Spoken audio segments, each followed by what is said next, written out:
नमस्कार दोस्तों, स्वागत है आपका मेरे YouTube चैनल सफलता डेफिनेट में। दोस्तों, आज के युग में हम सभी भाग दौड़ में लगे हुए हैं।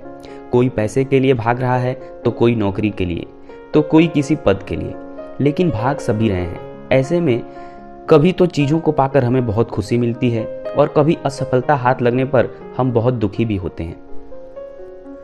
कई लोग तो निराशा से हार मानकर दोबारा प्रयास करना भी छोड़ देते हैं। लेकिन दोस्तों, ऐसे निराशा के समय में हमें श्री कृष्ण के 10 टीचिंग्स को कभी नहीं भूलना चाहिए। जी हाँ दोस्तों, इस वीडियो में हम ऐसे ही कुछ कृष्णा लेसन्स के बारे में बात करेंगे जो आपको निराशा से निकालेंगे और आपको पॉजिटिविटी अर्थात सकारात्मकता से भर देंगे। तो चलिए दोस्तों, चलते हैं वीडियो की तरफ। पहला, श्री कृष्ण कहते हैं जो हुआ वह अच्छे के लिए हुआ, जो हो रहा है वह अच्छे के लिए हो रहा है और जो भी होगा वह अच्छे के लिए होगा। दोस्तों, जीवन में हम लोग सोचते हैं कि पता नहीं क्या हो रहा है, कुछ भी मेरे हिसाब से नहीं हो रहा है और यही सब सोचकर दुखी रहते हैं। परंतु कृष्ण कहते हैं कि इन सब चीज़ों से परेशान होने की आवश्यकता नहीं है, क्योंकि सब कुछ अच्छे के लिए ही हो रहा है।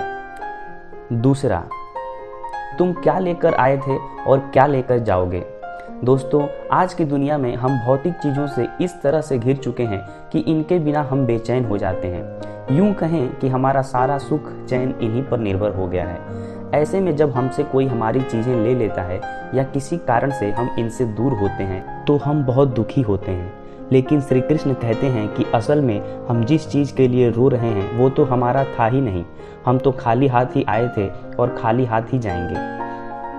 तीसरा, काम, क्रोध और लालच, ये तीनों नरक के द्वार हैं। दोस्तों, ऐसा कई बार होता है कि हम किसी भौतिक चीज़ को पाने के लिए ऐसा जुनून में पड़ जाते हैं कि हम अपने काम भावना पर नियंत्रण नहीं रख पाते और लोगों पर क्रोध भी करते हैं तथा पैसों का लालच भी करते हैं। श्री कृष्ण ने इन तीनों भावनाओं को नियंत्रण में रखने का निर्देश देते हुए इन्हें नर्क का द्वार माना है।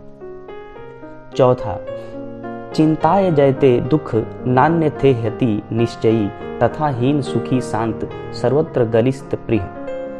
श्री कृष्ण कहते हैं कि चिंता से ही दुख उत्पन्न होता है, किसी अन्य कारण से नहीं। दोस्तों, ऐसा कई बार होता है, हम अपने दुख में इतना गमगीन हो जाते हैं और अपने दुख के बारे में और ज़्यादा सोचकर दुखी होते रहते हैं। श्री कृष्ण कहते हैं कि जिस व्यक्ति ने इस बात को समझ लिया वह व्यक्ति चिंता को छोड़ देता है और वही सुखी और शांत रहता है। ऐसा व्यक्ति सभी इच्छाओं से मुक्त भी हो जाता है। पांचवा, न जायते म्रियते व कदाचि नाय भूत्वा भवाति वान्ह भूयम् अजो नित्याम शाश्वतंडे पुराणो न हनेते न हने माने शरीरे। श्री कृष्ण कहते हैं कि आत्मा के लिए किसी भी काल में न तो जन्म है न मृत्यु। वह न तो कभी जन्मा है और न जन्म लेता है और न जन्म लेगा। वह अजन्मा, नित्य, शाश्वत तथा पुरातन है। दोस्तों, ऐसा कई बार होता है कि हम अपने भविष्य के अनिश्चितता को देखकर दुखी हो जाते हैं। लेकिन दोस्तों, श्री कृष्ण कहते हैं कि आत्मा का जन्म और मृत्यु सब निश्चित है और हमारी जिंदगी में सब कुछ निश्चित ही है, तो हमें किस चीज़ की चिंता करने की आवश्यकता है। इसीलिए दोस्तों, आप भी अपनी चिंताओं को छोड़कर निराशा की बेड़ियों से बाहर आइए और खुद को सकारात्मकता से भर लीजिए। दोस्तों, अगर आपको ये वीडियो अच्छा लगा हो, हमारे चैनल को लाइक और सब्सक्राइब जरूर कीजिएगा और अगर आपके लाइफ में कोई समस्या है तो हमें कमेंट करके ज़रूर बताएं। हम उससे संबंधित वीडियो बनाकर आपकी मदद अवश्य करना चाहेंगे। धन्यवाद।